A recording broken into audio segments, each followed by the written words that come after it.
காணொளியை காண வந்த அனைத்து தமிழ் நெஞ்சங்களுக்கும் என் இனிய தமிழ் வணக்கம். மனதை உருக்குலைக்கும் உண்மை சம்பவம், ஜாலியன் வாலாபாக் படுகொலை. சிந்தித்தாலே சிலிர்க்க வைக்கும் இச்சம்பவத்திற்கான முக்கிய காரணத்தை அறிவீர்களா? மனதை திடப்படுத்திக் கொள்ளுங்கள். காணொளிக்குள் செல்வோம்.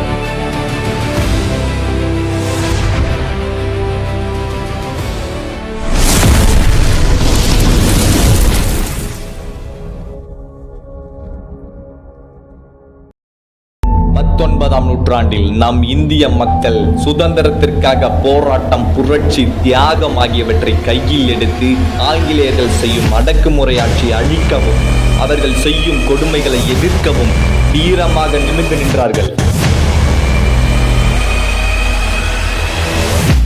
1919 ஆண்டு இந்தியர்கள் மீது அடக்குமுறையை திணிக்க ரவுலட் சட்டத்தை கொண்டு வந்தார்கள்.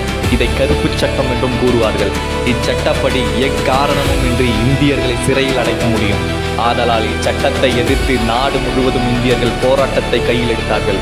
அந்நேரம் பஞ்சாபை சேர்ந்த சைபுதீன் கிச்சிலும் மற்றும் சையத்பால் ஆகிய 2 தலைவர்களை கைது செய்தார்கள்.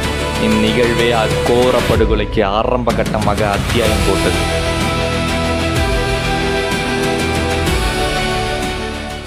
அவர்களை கைது செய்ததற்காக வார்த்தையில் கவனம் கொள்ளுங்கள். அவர்களை கைது செய்ததற்காக அமைதியான முறையில் 20,000க்கும் மேற்பட்ட நம் இந்திய மக்கள் ஏப்ரல் 13, 1919 ஆண்டு ஜாலியன் எனும் இடத்தில் உள்ள வாலாபாக் எனும் பூங்காவில் எவ்வித ஆயுதமுமின்றி ஒன்று கூடினர். கொடூரனுக்கு தெரிய வந்தது. பின் அவ்விடத்திற்கு 90க்கும் மேற்பட்ட பிரிட்டிஷ் காவலர்களை அடக்கிய குழுவோடு வந்தான். அப்போது எவருக்கும் தெரியாது, ஈவு இரக்கமற்ற இக்கோர சம்பவத்தை நிகழ்த்த போறவன் இவன்தான் என்று. திடலை நோக்கிய கொடூரன் நுழைவு வாயிலை அடைத்தான். பின் நம் மக்கள் அச்சுறுந்தனர், இவன் என்ன செய்ய போகிறான் என்று. அவன் தன் படையை திடல் முழுவதும் சுற்றி நிறுத்தினான். நம் மக்கள் பயப்பட ஆரம்பித்தனர். வித முன் அறிவிப்பும் இன்றி தன் படையை நம் மக்களை நோக்கி சுடுவதற்கு உத்தரவு விட்டான் அந்த கொடூர செயல்காரன். திடல் முழுவதும் அலறி ஓடிய நம் மக்கள் மீது எவ்வித ஈவு இரக்கமும் இன்றி ஒரு சொட்டு மனிதனைய கூட அற்ற, மனிதனாக பிறக்கவே தகுதி இல்லாத அஜென்மங்கள் சுட ஆரம்பித்தன.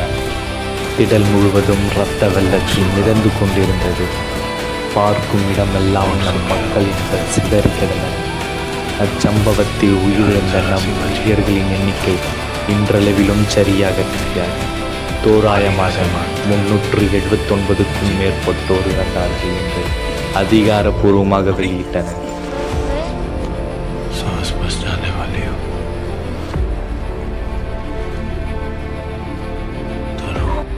இச்சம்பவத்தை குறித்து ஹண்டர் கமிஷன் கேள்வி கேட்டபோது, நம்மை எதிர்க்க துணிச்சலே வரக்கூடாது என்றுதான் இந்தியர்களை சுட்டேன். மேலும் துப்பாக்கி குண்டுகள் தீர்ந்து போனதுனால தான் அதிக இந்தியர்களை கொல்ல முடியவில்லை என்று திமிராக பதிலளித்தான் ஜெனரல் செரினால் டயர்.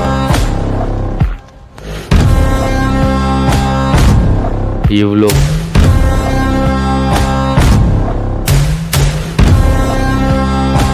பண்ணவனுக்கு ரிவெஞ்ச் கொடுக்க மாட்டோம், அதுவும் இந்தியனா இருந்துக்கிட்டு. ருக்கோரோ சாரா, ருக்கோரோ.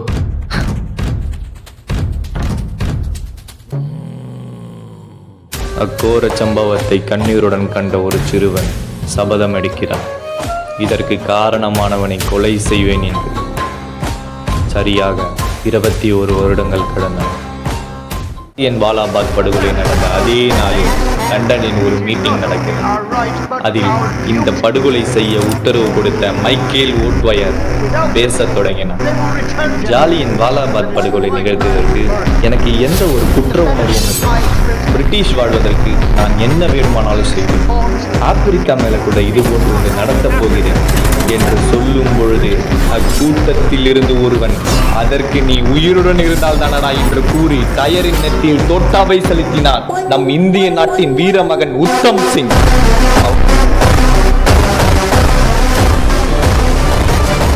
அவன் வேறு யாரும் இல்லை, சிறுவயதில் இவனை கொல்வேன் என்று சபதம் எடுத்த அச்சிறுவனே ஆவான்.